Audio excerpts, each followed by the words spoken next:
Hi, I'm Paul. I'm a speech and language therapist from Wythenshawe Hospital, and I'm here to talk to you today about voice difficulties. As speech and language therapists, we deal with problems that result in issues with speech, language, voice, and swallowing.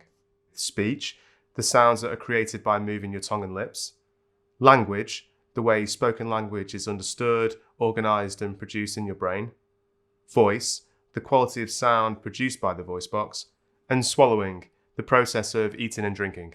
All of these processes involve the larynx, commonly referred to as the voice box.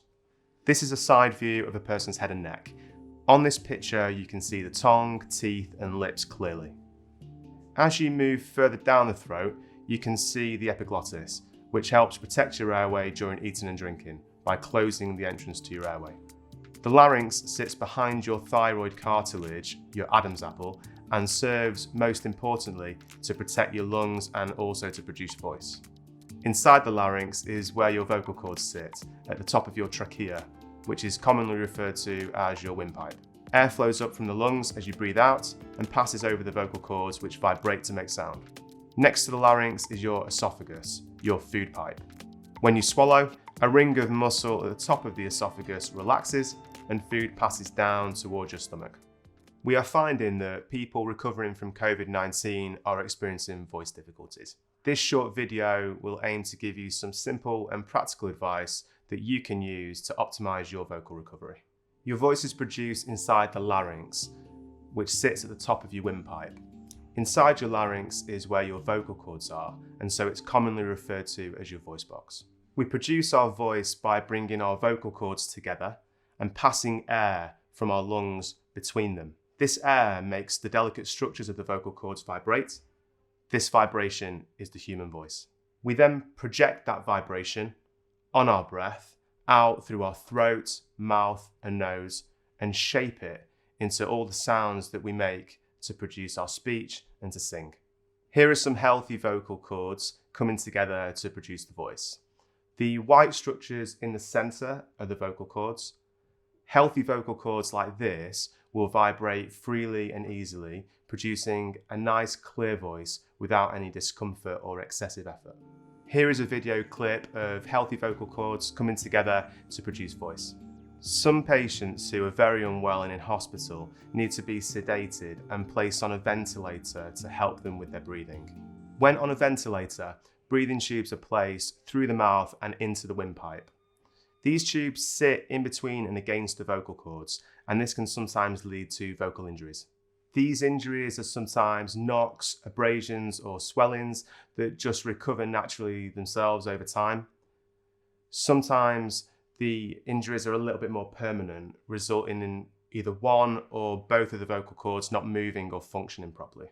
Excessive coughing, a common viral symptom, brings your vocal cords together forcefully, which can lead to irritation and inflammation, and this can make your voice tire easily and sound hoarse. Thankfully, if you're experiencing voice difficulties due to irritation and inflammation, there are some simple and practical things that you can do to help your voice to recover. Firstly, keeping well hydrated is crucial. Unless directed otherwise by your doctor, aim to drink 1.5 to 2 litres of fluid per day, avoiding caffeinated and alcoholic drinks. Avoid smoking and vaping.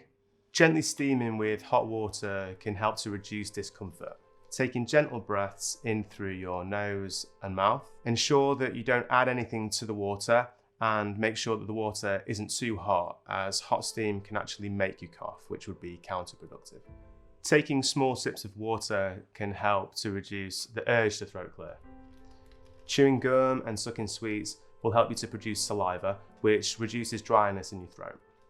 We advise avoiding medicated lozenges or throat rinses, as these actually sometimes contain ingredients that can irritate the lining of the throat. Ideally, minimize talking when your voice is at its worst. You don't need to completely stop using your voice. It's actually helpful and good for your recovery to keep your voice moving. Using a gentle voice, a few short sentences at a time, and then a rest is beneficial. Avoid telephone, video, or online conversations. This actually makes us project our voice more than usual. aim to use text-based communication as much as you can. Always aim to use your normal voice, even if it comes out croaky. Just make sure that you aren't straining or trying to push your voice to make it sound louder.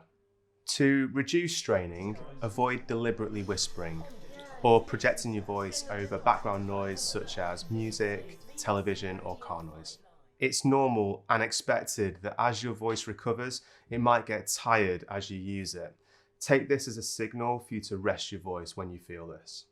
Wait until your voice has returned to normal before you do anything vocally athletic such as singing or shouting. Additionally, reflux can also lead to worsened voice symptoms. To avoid any potential reflux, minimize greasy or acidic food and drinks. It's also best to avoid caffeinated, fizzy and alcoholic drinks. It can also be beneficial to use a liquid alginate such as Gaviscon Advance after meals and before bed to prevent any reflux coming back up. If your voice has not returned to normal within 6 to 8 weeks of first developing your symptoms, or you're experiencing any throat pain or difficulty swallowing, we advise that you contact your local GP practice. It's likely that you'll need referral to a specialist ENT service for further support. The British Voice Association has a list of established voice clinics across the country at www.britishvoiceassociation.org.uk. Finally, managing illness at this time can be emotionally draining and deeply upsetting. The voice is closely linked to our emotions, and we often see our voice symptoms improve as our emotional well-being improves. If you feel that you need more support from an emotional or mental health perspective, please do contact your GP for more advice. Thank you.